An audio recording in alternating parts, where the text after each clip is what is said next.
Sa goudou a, pou ki sa li fek de gars kon sa nan région Port-au-Prince? Qui précaution pour nous suivre pour protéger tête nous pendant tremblement de terre? Qui leur pral gon l'autre goudou en Haïti? Rale en chaise et chita aven pour nous faire un ti. Causer science.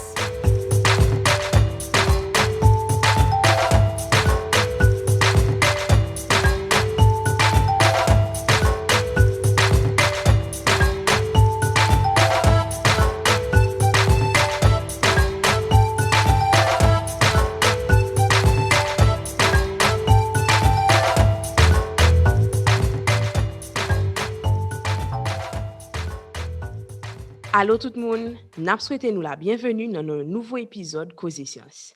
Tina Cole, mes amis, nous sommes arrivés finalement à l'heure. Moi, je manque en retard pour l'épisode là aujourd'hui. Ou qu'on leur planifie un bagage et pas rien qui fonctionne j'en voulais là. Mais c'est pas grave. Moi là. Qui j'en ai aujourd'hui? Nous là, oui, Abi. Nous comprenons net. Moi, j'ai une grosse présentation qui était supposée semaine ça, mais finalement, il a reporté, donc bon, m'a géré, et au même col. Bah, moi, m'a géré tout. Moi, t'es très occupé semaine ça. Oh, pour qui ça? Bon, semaine ça, moi, t'es gagné une bonne deadline pour un coup que m'a paré, en plus de travail pour toi. Moi, mais bon, m'a suspend plein, kounya, c'est petit moment plaisir, petit moment poser sur moi. Donc, moi, content net. Bon, col, m'a véo, oui. Oh, pour qui ça? Ça le fait. Il y a quelques auditeurs qui font me songer que ou appeler il y a quelques anglais dans l'épisode de temps en temps. Et donc, bon, qui donc, à partir de maintenant, on a commencé à mettre en son pour depuis qu'on l'a en mot anglais. Bon, d'accord. Nicolas, n'a compté sur oui? Oui, mais la prochaine fois, on dit en mot anglais pour deadline, Nicolas mettait en son. Et puis, on a commencé à compter pour donation, nous t'ai dit à faire. Mes amis, je ne sais pas qu'on dit que tu rapportes comme ça, non? OK. Ah, mon cher auditeur, très réactif sur réseaux sociaux. Et, faut que nous disions ça, nous remettons ça en pile. M'a tout profité de dire merci. En particulier, moi, je voulais dire Roxana Catherine dans Washington, Alexandra Nixé dans Montréal, et puis Jeanne dans Port-au-Prince, un gros merci. Merci pour le message encouragement que vous voyez pour nous. Yo. Et puis, merci à Marlène, tout, hein? Marlène, ça c'est pas marrant, nous? Oui, même madame, mon fils, elle ne pas prendre un petit moment pour remercier Marlène, oui, mes amis. Bon, OK. Trêve de bavardage, on commence l'épisode-là. Jeudi, Jean nous t'a annoncé sur les réseaux sociaux, nous t'ai voulu parler de tremblement de terre, ça nous relève goudou. Comme ça, tout, nous t'avons fait tout le monde connaît que la science son bagage qui toujours à bouger. Donc, l'épisode, ça a fini publié. Il doit y avoir l'autre information qui paraît plus devant. Ça n'a dit Kounia, son résumé de l'information qui est disponible à l'heure qu'il est. Et puis, comme toujours, on a fait nous songer que l'opinion que nous avons dans le podcast, ça, c'est opinion par nous et pas opinion pour nous.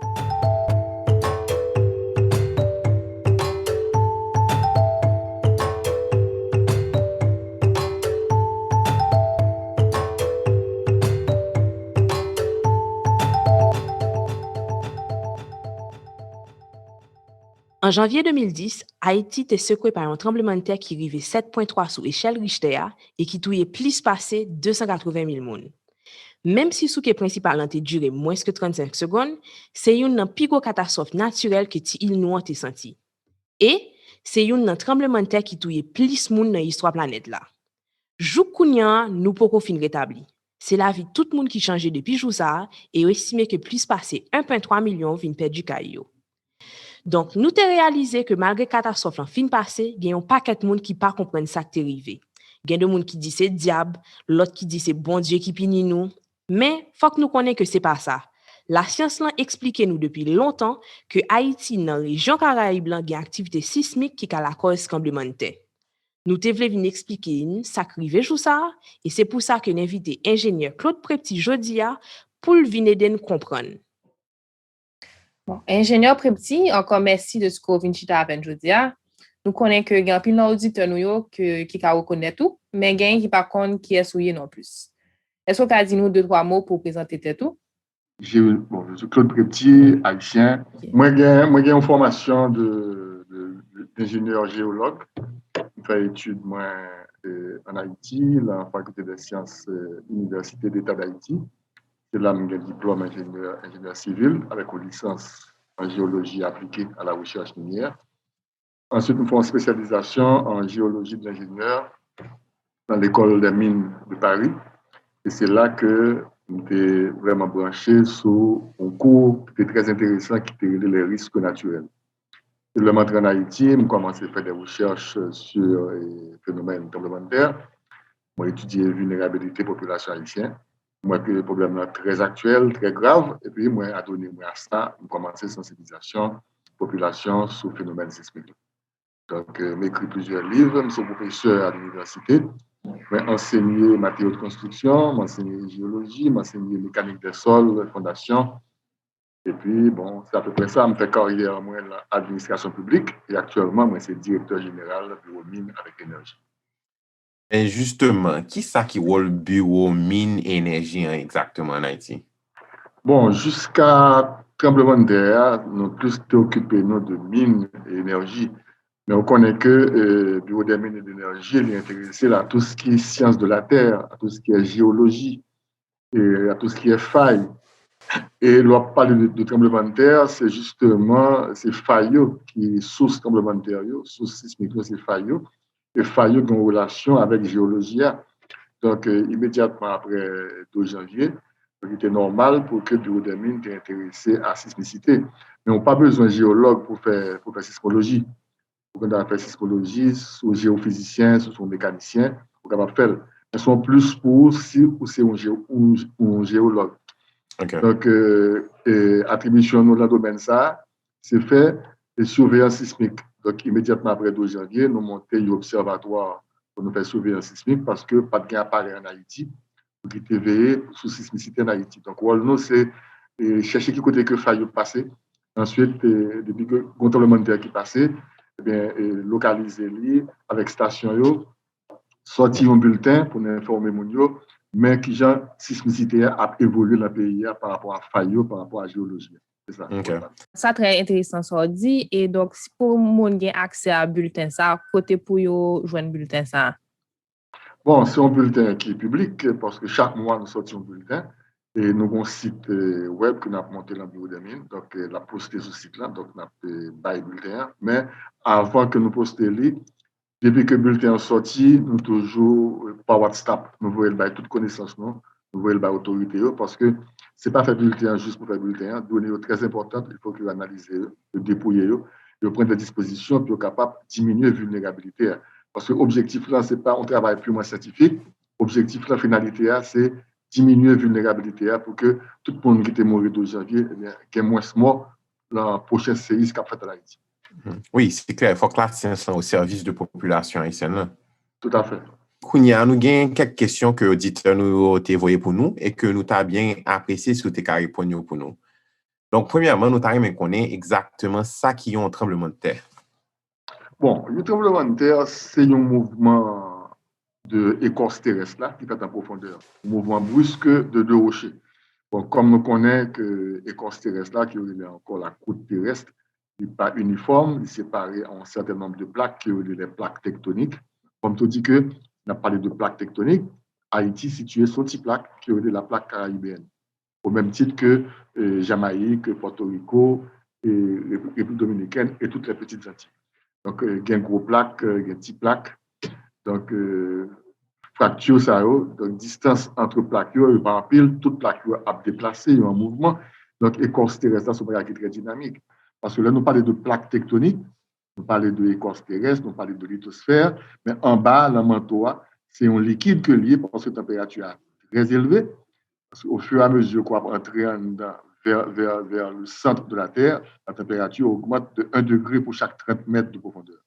On prend le centre de la Terre, qui est 6400 km de rayon. Bien, au centre de la Terre, la température a plus que 6000 degrés Celsius. Wow, gardons chaleur. Donc, OK. donc chaleur, ça, ou bien on liquide en fusion, c'est le magma. Et ces magmas, ça, les mêmes cap, et des courants de convection, c'est les mêmes qui provoqué déplacement plaqué en surface. Donc, pour des bateaux qu'on gagne sur la mer. Donc, plaque qui a déplacé, c'est magma qui est en bas qui a déplacé plaque. et le gen fissure écorce terrestre, la magma passé dans le fissure, de arriver dans l'atmosphère, de donner naissance à des éruptions volcaniques. Donc, tout ça fait partie de la théorie de la tectonique des plaques. Donc, parfois, tout plaque qu'on coincé quelque part, et puis il y a des contraintes qui accumulées autour de plaques, et puis blocs rocheux qu'on cassé, de naissance à des fractures de l'écorce terrestre. Et ces fractures, ça y les failles. Donc, tremblement de terre va prendre naissance sous faille là, donc il y a énergie qui va accumuler en terre. Donc, c'est l'énergie, ça a libéré, libéré en surface, et puis terre a tremblé, et puis nous le tremblement de terre. Alors, si tu ajoutes ton bagage, en parlant de plaques tectoniques, de mouvements plaqueux, c'est pas un seul mouvement qui gagne. Ah, ok. Il y a des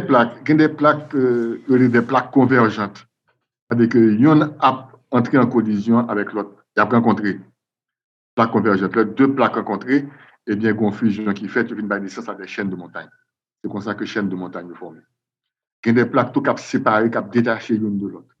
Et le détachement, ça fait, il y a naissance à des océans, ou encore des chaînes de montagnes sous-marines.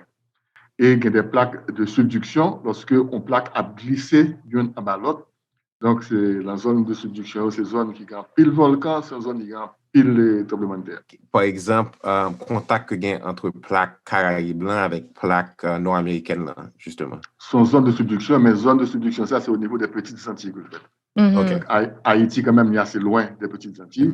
Donc, ça fait qu'on va joindre des volcans au niveau des petites Antilles, des volcans actifs. Donc, au Guadeloupe, Martinique. Donc, au Guadeloupe, Martinique, Montagne Pelée, la Soufrière, etc.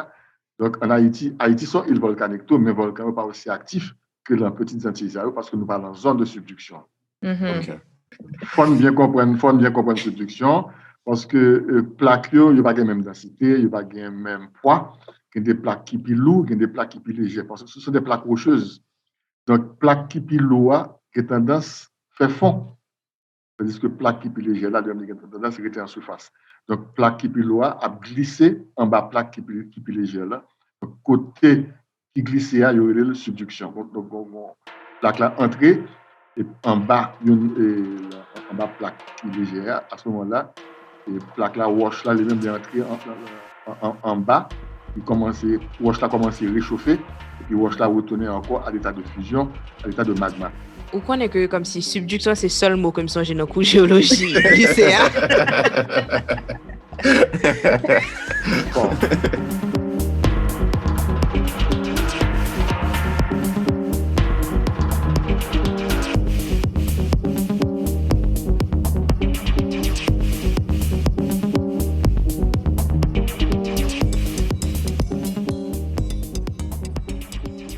Est-ce que force tremblement de terre dépend de qui genre plaque ça a bougé? Donc, est-ce que ça veut dire que, par exemple, dépendamment de côté faille là a fait dans l'écorce terrestre là, est-ce que ça a causé un plus gros ou bien un plus petit tremblement de terre? Non. Force tremblement de terre, force là, il est évalué à partir de deux échelles, c'est intensité et magnitude. Donc, on a parlé de ça tout à l'heure. Maintenant, force tremblement de terre, ça va dépendre de longueur faille, de longueur cassure. Plus faille la longue, c'est plus il y a une possibilité pour y accumuler énergie et l'énergie ça a dissipé, ça a duré plus longtemps, donc magnitude va beaucoup plus élevée. Donc, durée tremblement de terre avec force tremblement de terre va dépendre de longueur faille. Il y a des failles qui tout coûtent, qui ne sont pas capables de jamais bailler pour tremblement de terre de magnitude qui 5 ou 6. Mais il y a des failles qui sont très longues, qui sont capables de bailler 8 jusqu'à 9. Par exemple, en Haïti, il est fort probable que nous ne pas jamais de magnitude 9. Parce que les failles n'est pas suffisamment longue pour accumuler l'énergie pour bailler une telle magnitude. Tandis qu'un pays comme le Japon, il y a de très longues failles, eh bien, ça prend plus de temps pour l'énergie ça accumuler, et l'énergie ça a dissipé, eh bien, plus de temps passe tout, et plus d'énergie à accumuler, et c'est plus magnitude là à plus fort. Donc, ça va dépendre de longueur faille. C'est très bien qu'on va parler de failles. Moi-même, personnellement, je connais, est-ce que vous avez deux failles, par exemple, en Haïti, est-ce que vous avez deux failles qui sont actives en même temps, par exemple? Bon, bien sûr. Tremblement de terre, on parle de failles. Une faille sont cassures de l'écorce terrestre. L'organe est Haïti. Haïti traversé par plusieurs failles. Maintenant, là, on n'a pas de tremblement de terre, on a parlé de failles actives, c'est-à-dire des failles qui ont bougé, qui ont déplacé. Il y a une vitesse de déplacement, donc il y a une énergie qui a accumulé dans la faille. Donc, il y a des failles majeures que nous connaissons bien avant 12 janvier. Et il y a trois principales failles majeures que nous toujours connaissons. Mon premier qui traversait toute presqu'île du Sud là. Il prend naissance depuis la frontière, dans la zone Henri-Quillot. Il passait la boule 12, il passait dans la zone rivière froide. Ensuite, il prend Tapion-Volé. Donc, tout côté qui vient carrière sable.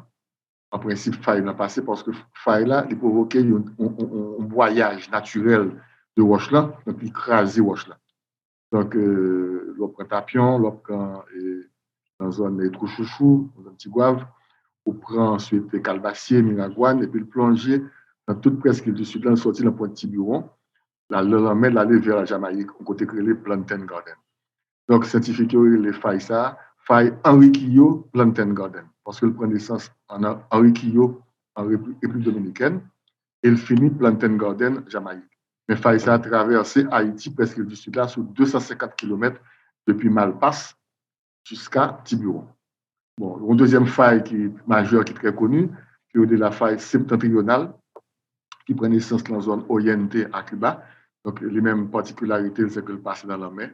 Donc, là, il est dans la zone Haïti, il passe entre la Tortue et Mont-Saint-Nicolas. Là, il est au large de Cap-Haïtien. Là, il mourit dans la zone Fort-Liberté. Ensuite, il continue dans la vallée du Cibao, en République dominicaine. Donc, particularité en Haïti, c'est que branche faille ça passe dans la mer. Et depuis qu'on faille active passer dans la mer, il est capable de générer un tsunami. Tsunami. Immédiatement que le tremblement de terre a fait une produit. Et puis à 50 km de faille, ça, on l'autre faille encore, qui est la faille nord d'Hispaniola, qui est dans la mer également. C'est les mêmes qui fait jonction entre plaque caraïbe et plaque nord-américaine. Donc plaque ça, elle a dirigé vers l'est en direction de plaque nord-américaine. Et plaque nord-américaine glissée sous plaque caraïbienne. Donc, il dit qu'en termes techniques, il y a une subduction par rapport à plaque caraïbienne. Donc, c'est mouvement ça qui va provoquer justement des failles. Donc, le mouvement ça va provoquer des fractures et failles ça va donner naissance à tremblement de terre. OK, donc toute zone ça il y aura risque pour gagner un tremblement de terre. Toute zone ça zone qui est à risque, c'est zone côté que faille passer. Mais nous rendons compte, parce que 12 janvier 2010, le tremblement de terre a fait passer. Après plusieurs études, nous avons une station, et après plusieurs relevés de répliques, nous rendons compte que ce n'est pas de faille majeure qui était cassée, effectivement, c'est une faille secondaire qui était passée dans la zone Méogan. Oh, wow. Donc, nous étudions failles secondaires là, et nous rendons compte qu'en plus de failles majeures, ça a un paquet d'autres failles secondaires que nous ne connaissons pas et qui méritaient cartographier. Parce que faille secondaire, ça est tout aussi dangereuse que faille majeure, ça est capable de tremblement de terre. Donc, nous mettons à l'étude. Donc, il y a un paquet de départements qu'on a, à côté que nous identifions plusieurs failles secondaires. Nous avons longueur, nous avons potentiel sismique. Donc, nous mieux armés qu'on a, il y a des zones étudiées pour qu'on fasse, mais nous avons plus de connaissances sur failles en Haïti. Ce n'est pas Haïti seulement côté tremblement de terre qui arrive. Non, puisque l'écorce terrestre est subdivisée en un certain nombre de plaques. Il y a une grosse plaque, il y a une petite plaque. Maintenant, il y a une plaque, il y a différents mouvements qu'il a fait. Maintenant, la plaque, il y a une plaque continentale, il y a une plaque océanique. La plaque océanique, c'est en bas de la mer. Et plaque continentale, il y a émergé. Et les plaques, ça a bougé à des vitesses qui varient entre 1 et 10 cm par an de différentes façons. Maintenant, il y a un paquet de pays qui sont situés en bordure de plaques tectoniques. Ou pour un pays tant que la Californie, qui est situé en bordure de plaques nord-américaines. Ou pour un pays tant que Chili, qui est situé en bordure de plaques Amérique du Sud. Ou pour un Japon, qui est situé dans mi-temps 4 plaques. Donc, tout pays qui est situé en bordure de plaques tectoniques est beaucoup plus à risque sismique que le pays qui est situé dans mi-temps plaques. Par exemple, Haïti, qui est sous plaque caraïbienne, il est en bordure nord de plaque caraïbe. Donc, un coulissage qui fait entre plaque caraïbe et plaque Amérique du Nord. Donc, c'est normal pour que Haïti soit pays à risque parce que le mouvement, ça va provoquer des cassures de l'écorce terrestre, ça va naissance à des failles et tremblement de terre va prendre naissance à des failles. OK. Donc, où saute un exemple pour dire que, par exemple, au Japon, il y aura arriver à de tremblements de terre qui arrivent dans force 9. Est-ce que c'est sous ça aurait les échelles de Richter là? Parce que nous, tout le temps, attendons parler de ça, mais il y a des gens qui ne connaissent pas ça aurait ça lié. Bon, pour caractériser un tremblement de terre, une échelle pour une force tremblement de terre, il y a deux échelles que j'utilise. L'échelle de Richter. Richter, c'est un sismologue américain qui était mis au point l'échelle ça pour le caractériser et séisme qu'a fait en Californie. Donc, son échelle de magnitude qui variait de 0 à 9. 9, donc son échelle qui est ouverte. Donc, ce qui veut dire que jusqu'à présent, plus gros tremblement de terre que nous avons enregistré à travers le monde, c'est 9,5, elle était faite au Chili. OK. Donc, si demain, là, nous avons le plus gros, donc l'échelle là, ça a changé.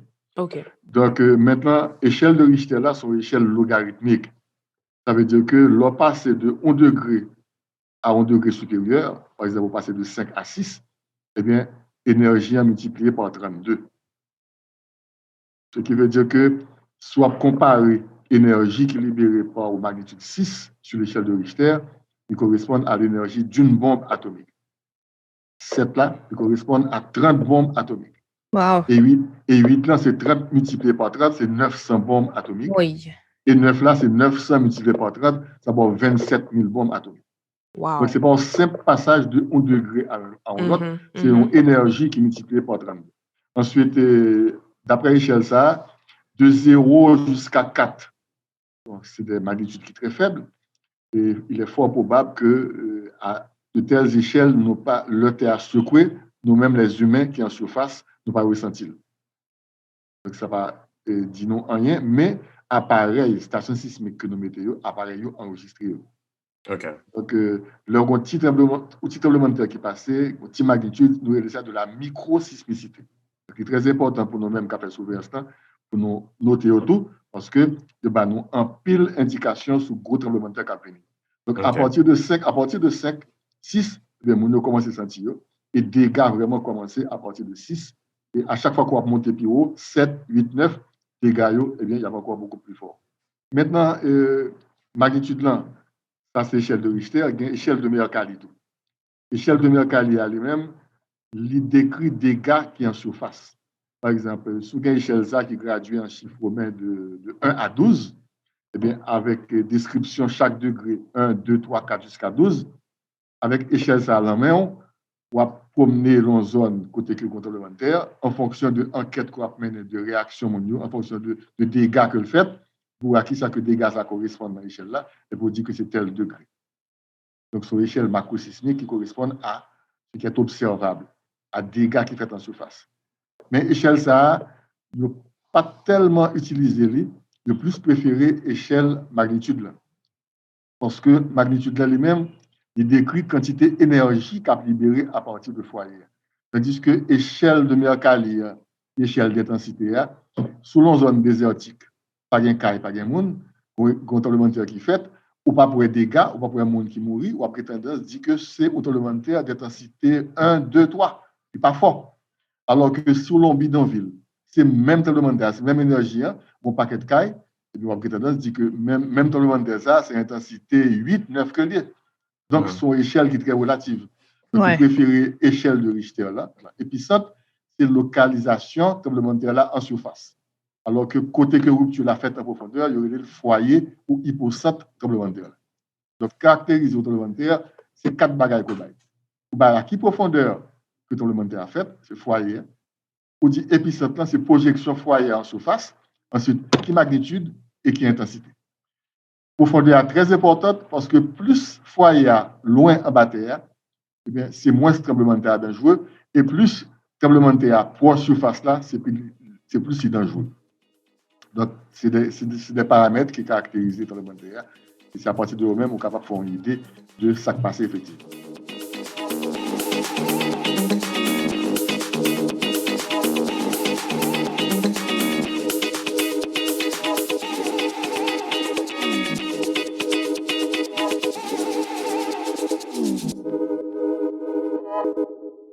Ou parlez-nous de série d'études que vous faites pour caractériser cote sismique là et pour caractériser des tremblements de terre qui sont en fin passé et qui gens ont mesuré, qui équipement ont utilisé pour mesurer tout ça. Mais est-ce que vous avez prédit qu'il y a un tremblement de terre fait? Est-ce qu'il y a une science qui étudie, qui a prédit un tremblement de terre? Bon, il faut faire une grande différence entre la prévision et la prédiction. Donc, prédiction, capable de dire son prévision liée, mais son prévision à très court terme. Tandis que prévision elle-même, les fait beaucoup plus loin. La différence, c'est qu'une prévision, c'est une bon, c'est probabilité pour que le tremblement de terre fait dans le temps. Donc, son bagage dans le long terme. Parce que l'autre échelle du temps, fourchette de temps, une prévision, elle est basée sur sismicité historique, sismicité instrumentale, sismotectonique. On est capable de dire qu'à l'échelle d'une dizaine d'années, d'une vingtaine d'années, à partir de toutes données que nous avons, capable de tremblement de terre dans la zone ça d'ici 20 ans, d'ici 30 ans. Tandis qu'en prédiction, ou bien encore prévision à très court terme, c'est dire exactement qui joue, qui l'heure, qui côté, avec qui intensité que le tremblement de terre va faire. Si je me date là, si je me l'heure, si je me dis population haïtienne, que attention, le week-end ça, dans le tremblement de terre. Ce n'est pas en prévision, encore son prédiction. Or, dans l'état actuel de la connaissance, la prédiction, elle est impossible. Ça, c'est très important. Le monde dit que, annoncer que, attention, un tel jour, il va date, il va l'heure, par le tremblement de terre, le monde ça, il va comme ça l'a dit. Parce que c'est pas possible. Ensuite, un terme que les journalistes aiment utiliser, et que même pas jamais utilisé, il parle en vocabulaire, en sismologue, le terme imminence. Il dit que bon tremblement de terre imminent. Imminent veut dire que le proche. Si on connaît que le proche, ça veut dire qu'on connaît qui le va faire. On ne va pas connaître. Le tremblement de terre capable de faire à n'importe quel moment. Donc, on peut faire de la prévision à moyen ou bien long terme, mais pas de la prédiction. Maintenant, ça veut dire que on la fermer totalement pour la prédiction. Il y a un pile effort qu'a fait pour que les sismologies arrivent à la prédiction. Prédiction à partir des précurseurs. Donc, il y a 3 données qui ont basé prédiction. C'est des précurseurs sismiques. Ensuite, variations isotopiques l'un de l'autre. Et ensuite, le comportement des animaux. Mais tout bagage ça, c'est l'essai actuellement, il y a l'intelligence artificielle, côté que le contrainte, avant le tremblement de terre, là, conseil de contrainte cap dégagé, donc il a essayé de détecter avant le tremblement de terre à fait, 10 monio, 1 heure, 2 heures de temps, attention par le tremblement de terre. Le jour que ça fait, ça a un progrès immense dans la sismologie. Mais dans l'état actuel des choses, nous beaucoup là, nous ne sommes pas capables de faire prédiction, nous faisons uniquement prévision, nos prévisions, l'on fourchette de temps, c'est à long terme ou encore à moyen terme. Donc, on nous pas qu'à dire à un tremblement de terre à telle date et tel jour, etc. Mais est-ce que nous sommes capables de dire, par exemple, nous avons une probabilité pour un tremblement de terre chaque 20 ans, chaque 30 ans, chaque 100 ans? Pour faire ça, il faut avoir des données pour dire 100 ans, pour ceux qui sont basés pour dire chaque 100 ans. Bon, on va regarder la sismicité historique. Un pays tant que la Chine, il y a 2000 ans d'observation sismique. Si on a un catalogue sismique, depuis le tremblement de terre qui fait, on note là, on note magnitude là, on note tout ça qui passe dans qui pays lié. Et puis avec catalogue là, chaque fois que le tremblement de terre on note, donc sur une distance, une fourchette de temps de 500 ans, 200 ans, 20 ans, ouais que c'est même côté que le tremblement de terre a fait, c'est chaque 20 ans que l'on tourne. C'est ça, vous voyez la période de récurrence du tremblement de terre, la période de retour. Donc, il faut le baser sur la sismicité historique. Il faut des données pour dire que tel tremblement de terre, il y a une période de récurrence de 20 ans, de 40 ans, de 50 ans. Or, en Haïti, nous avons suffisamment de recul pour nous faire genre de prévision. Ça. Mais tout simplement, en nous basant sur la sismicité historique, par exemple, dans le nord d'Haïti, le 7 mai 1942, c'est le tremblement de terre qui était détruit, par exemple, le nord. Donc, plus de temps a passé, c'est plus énergie à accumuler dans le sol là. Donc, c'est plus de possibilités pour que le tremblement de terre ça retourne. Malheureusement, nous n'avons pas une période de récurrence sur le tremblement de terre ça. Mais 1842-2021, ça fait quand même 78 ans depuis que le tremblement de terre ça fait. Donc, nous disons que nous avons une période côté que le tremblement de terre ça est capable de retourner. Donc, nous sommes capables de faire prévision. Prendre des mesures pour que nous soyons mieux construits, faire éducation mondiale, pour qu'on ait une réaction pour gagner par rapport à prochain tremblement de terre. D'accord. Wow. Donc, ça c'est un bon point que vous faites là, parce que je t'ai parlé de, justement, qui prédiction, même, supposé que tu changer la question, donc, qui prévision nous qu'a fait pour Haïti? Et donc, si nous n'avons pas les sous échelle Richter, là, est-ce que nous avons prédit à peu près à quel niveau prochain tremblement de terre à pied en Haïti, surtout dans la faille du Nord là, que vous faites parler là? OK, prévision qu'on y a là, il est plus basé tout sur des mesures de géodésie spatiale. C'est une nouvelle méthode, côté qu'il a essayé de quantifier la quantité d'énergie qui est accumulée dans le sol là, dans la zone qui est faillie. Et en Haïti, depuis 2003, on a fait étude ça. Maintenant, sous une quantité d'énergie qui est accumulée, sous une date dernier tremblement de terre qui est fait dans la zone là, on est capable de prévoir que le prochain tremblement de terre là est capable de telle magnitude et est capable de faire à l'échelle d'une vingtaine, d'une trentaine d'années. Donc, tout ça entre dans la prévision. OK. Donc, l'on prend toutes données que nous gagnons, d'après déploiement de données qui fait de géodésie spatiale, sous faille presque du sud là, nous avons des segments qui ont un potentiel sismique jusqu'à 7,5. Donc, il y a des segments qui sont capables de battre jusqu'à 7,5. Pas oublier que le 12 janvier, c'était 7 km, donc il est capable plus fort. Et ensuite, dans le nord, le 7142, d'après la littérature zone là, c'était magnitude 8 km. Donc, alors que 7 janvier, 12 janvier, c'était magnitude 7. Il ne faut pas oublier qu'entre 8 et 7, il y a une différence Ouais. de 30. Hein? L'énergie a multiplié par 30. Donc, Ouais. c'est plus fort. Ce qui veut dire qu'avec données de géodésie spatiale, nous connaissons que zone nord là, c'est zone qui est à risque. Toute presqu'île du sud là, c'est zone qui est à risque. Faille a continué à bouger. Donc, chaque 5 ans, nous faisons mesure. Et nous voyons que l'énergie continue à accumuler. Ce qui veut dire que ce sont des zones à risque. Donc, nous prévoyons qu'au niveau de la presqu'île du sud, eh bien, à n'importe quel moment, capable de tremblement de terre avec de telles magnitudes. De même que dans le nord, le grand nord, le grand nord, c'est le nord-ouest, le nord, le nord-est, à partir de failles qui passent dans la mer. Mais compte tenu de l'énergie, quantité d'énergie qui est accumulée dans le sol là, compte tenu des derniers tremblements de terre qui fait dans la zone là, eh bien, à n'importe quel moment, nous sommes capables d'avoir un gros tremblement de terre de magnitude 8 dans la zone nord. Là. Donc, tout ça, c'est des prévisions que nous faisons. Une étude qui est faite, parce que immédiatement après le tremblement de terre de janvier, nous faisons une étude, parce que l'État s'est anticipé l'événement, parce que nous connaissons que zone nord là, c'est zone à risque. Donc, nous essayons de quantifier ce qui va le passer. Et une étude qui est faite avec les Nations Unies et l'organisme État haïtien, côté que nous étudions aléas sismiques là, de même que vulnérabilité du Grand Nord, qui montrait que type de bâti qu'on a dans le Nord, pour 4 grandes villes, le Port de Paix, et Saint-Denis du Nord, et Cap-Haïtien, et Fort-Liberté, et même pour Wanamet, nous avons une quantité de population qui gagne, nous avons une quantité de cas qui construit, qui gens qui ont construit, matériaux qui ont utilisé, et routes, et ports, aéroports, et nous avons une zone très vulnérable. Si le tremblement de terre qui pareil à ça qui est fait 7 1942, magnitude 8, nous déjà prévoit quantité de monde qui est capable de mourir. Et port là, la inondé, et 15 minutes plus tard, après un tsunami, parce que faille là, passé dans la mer, et une zone qui est les petites tasses qui tout près de la mer, vous pouvez voir qu'il y a 100 000 personnes qui ont mouru là-dedans. Donc, des dégâts considérables, là, beaucoup plus dur que ça qui est passé le 7 janvier, et 12 janvier en Haïti, parce que son faille qui passait dans la mer, a combiné deux menaces, c'est tremblement de terre et tsunami.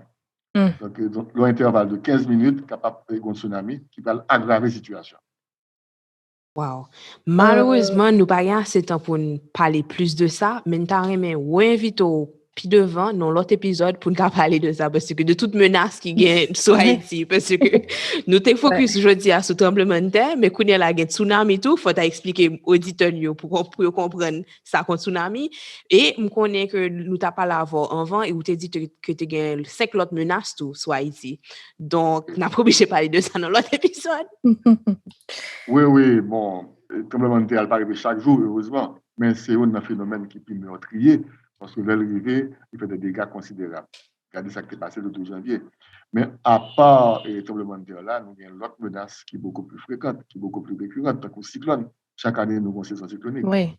Il y a une inondation, il y a un mouvement de terrain, il y a une sécheresse, il y a un problème d'érosion et de sédimentation. Tout ça, bon, là, nous comptons nous 7 à 8 menaces naturelles qui sont capables d'impacter négativement le territoire national. Là. Et pour toute menace, il faut prendre des dispositions parce que l'objectif, c'est de rendre la population moins vulnérable.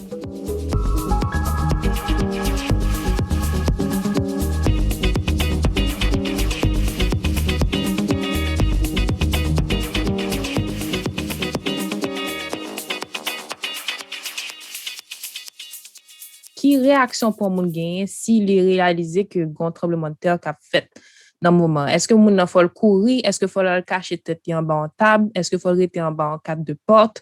Parce que toute qualité d'information que nous est sur internet. Mais qui comportement pour un moun gagner pendant un tremblement de terre qui est plus sécuritaire? Avant que nous parlions de comportement des humains, il faut que nous parlions de construction parce que le tremblement de terre a fait en profondeur. Ondes là sont en bas et à monter. Il y a 3 types d'ondes qui montent. il y a onde de compression, il y a onde de cisaillement, il y a onde de torsion, donc ça est très technique. Maintenant, c'est tenu compte de contraintes ça, de ondes ça, de la construction, et c'est ça qui parle de la non-construction parasismique. Maintenant, première condition, le tremblement de terre agit sous construction. C'est construction qui n'est pas résistante à type d'onde ça, qui tombe, qui effondre, qui crase les monde. Et mon en dans construction. Le premier bagage là, pour nous aborder, c'est au niveau construction. Il faut qu'il y ait des codes de construction, il faut bien construire. Et deuxième bagage là, c'est qui comportement qu'on a gagné dans le cas là, ou bien encore de gens. Si c'est la journée, si c'est la nuit, maintenant c'est des consignes qu'on va utiliser. Mais première condition, c'est bonne construction. Si l'on pays pas une bonne construction, pas des codes de construction, l'État pas fort pour veiller à ce que la construction est bien faite, il y a toujours des problèmes. Même si on a des consignes, qui consigne capable de monde qui est dans le cas qu'elle n'a pas bien fait. Simplement, tu as fait ou pas de temps sortir dans le cas là, la tombe sur qui consigne qu'on ne peut pas l'appliquer. Le premier consigne, c'est en réaliser de bonnes constructions. On n'est pas capable de construire n'importe quel côté, dans n'importe quel environnement. Donc, c'est ça qui est en premier. Deuxièmement, qui réflexe, qui attitude qu'on doit gagner, que c'est l'école qu'on y c'est l'hôpital, quel que soit le côté qu'on y est, on réflexe, on attitude pour gagner par rapport à tremblement, pour connaître que c'est un tremblement de terre lié et qu'il y a une façon qu'on est capable de protéger les et protéger l'autre monde qui est sous côté. Donc, ça fait un paquet de débats. Et c'est dans l'école qu'on commence à apprendre Simonio, réaction ça, consigne ça, pour que le réflexe soit développé. Ce n'est pas le tremblement de terre fait, on va le chercher comme ça pour faire. Donc, c'est une attitude qu'on a développée de manière tout à fait naturelle. Donc, c'est deux aspects ça. C'est la construction, c'est comportement, et le troisième aspect, c'est autorité qui secoue, qui répond ce qu'il y a à tremblement de terre. Il faut que vous préparez. C'est-à-dire que la localité côté que le tremblement de terre a fait là, il faut capable de porter des secours immédiatement. Ce n'est pas tant la communauté internationale mobiliser des mondes après 3 jours, 4 jours, tandis que les mondes sont en bas des combes. Il faut que nous préparions. Il y a des plans de contingence, il faut qu'il y ait des exercices de simulation. C'est tout un programme qui contribue à diminuer la vulnérabilité aux populations. Tout autant que Haïti existait côté lié à la Saint-Caraïbe, l'Atlantique Nord, là, n'a toujours gagné un tremblement de terre. Tout autant que nous sous plaque Caraïbe, la plaque là a toujours bougé, n'a toujours gagné un tremblement de terre. Période de récupération très longue, donc capable de prendre 50 ans, 30 ans avant le gros tremblement de terre arrivé. Donc, là, ça, il sortit la mémoire collective de la population, n'oubliez ça. Nous laguer comme nous, on a construit de n'importe quelle manière, on a fait n'importe quoi dans la construction, nous avons fait éducation timonio, et puis, le tremblement de terre est arrivé, nous saisi, nous avons dit, oh, à part Haïti, ton pays à risque. Oui, Haïti était toujours un pays à risque. Parce que tu as un gros tremblement de terre déjà qui était fait dans le passé, en 1751, en 1770, en 1242, en 1952 dans la zone de Savo. Donc, Haïti, ils ont une histoire sismique et ça a toujours capable de répéter dans le futur. Donc, c'est nous-mêmes pour qui cultiver devoir de mémoire. 10 générations qui ont venu, attention, son pays à risque sismique, même précautions pour nous prendre, même mesures pour nous adopter, pour que le prochain tremblement de terre arrive, nous ne sommes pas étonnés, c'est tout à fait normal pour le venir, mais nous sommes préparés pour faire face à tremblement de terre. Merci. Merci pour l'intervention, M. Prepti. Ça, il y a un paquet d'informations qui tombent et j'espère que l'auditeur a écouté, a commencé à réfléchir sur qui j'en peux organiser tête et qui j'en peux organiser famille pour puis devant qui j'en peux protéger tête nous. Bon, sur ce, n'a demandé aux auditeurs à participer à mémoire collective ça et puis n'a tout profité de dire merci monsieur Prepti pour le fait que vous venez parler intervention et puis le fait que vous venez parler avec nous aujourd'hui on apprécie ça en pile. Merci en pile. Bon, c'est un plaisir pour nous de participer à l'émission. Merci beaucoup pour l'invitation. N'a tout dit auditeurs que jeudi c'était le premier épisode sur Goudou Goudou que nous fait. Nous mettons tourner dans 2 semaines pour le deuxième épisode là et fois ça la parler de construction parasismique. N'a remercie auditeurs nous et spécialement ça qui te voyer question ba nous. Donc si nous avons une question, pas hésiter à voyer au ba nous parce que toute question c'est bonne question. Et puis nous mettre interagir avec nous sur réseau et partager Causer Science avec l'entourage nous. N'a joindre Causer Science dans Facebook, Instagram et Twitter @Causer Science KOZESYANS ou par email sur causerscience@gmail.com. Nous te mettons tous vos questions et commentaires, dis-nous ça nous pensez de podcast là et ça nous t'envoie nous discuter dans le prochain épisode. N'après temps nous, mais en attendant, pas suspendre poser questions et continuer Causer Science. Bye.